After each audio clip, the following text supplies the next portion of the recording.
Motivational സ്പീക്കറായ Simon സിനാക് 2 മരം വെട്ടുകാരുടെ കഥ പറയുന്നുണ്ട്. ഈ 2 മരം വെട്ടുകാരും ഒരേ സമയത്ത് മരം വെട്ടി തുടങ്ങുന്നു, അതുപോലെ ഒരേ സമയത്ത് ജോലി അവസാനിപ്പിക്കുന്നു. എന്നാൽ ആദ്യത്തെ മരം വെട്ടുകാരൻ പാതി ദിവസമാകുമ്പോൾ എന്നും 1 മണിക്കൂർ സമയം എവിടേക്കോ പോകുന്നു. പിന്നീട് തിരിച്ചു വന്ന് ജോലി തുടരുകയും ചെയ്യുന്നു.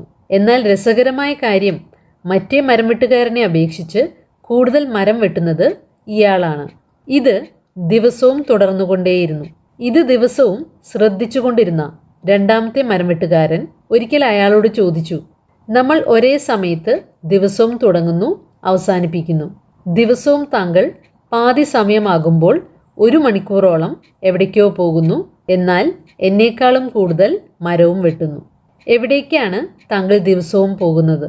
ആദ്യത്തെ മരം വെട്ടുകാരൻ മറുപടി പറഞ്ഞു, ഞാൻ എൻ്റെ വീട്ടിലേക്കാണ് പോകുന്നത്, എൻ്റെ കോടാലി മൂർച്ച വെപ്പിക്കാനായി. നമ്മൾ ദിവസവും എത്ര ചെയ്യുന്നു എന്നതിലല്ല റിസൾട്ട് ഇരിക്കുന്നത്. ഇടയ്ക്കൊക്കെ നമ്മൾ ബ്രേക്ക് എടുക്കണം.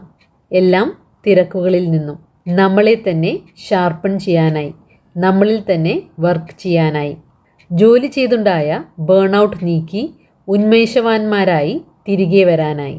ഇവ ചെയ്യുമ്പോൾ കൂടുതൽ റിസൾട്ട് കിട്ടുവാനും കൂടുതൽ പ്രൊഡക്റ്റീവ് ആകുവാനും നമുക്ക് സാധിക്കും.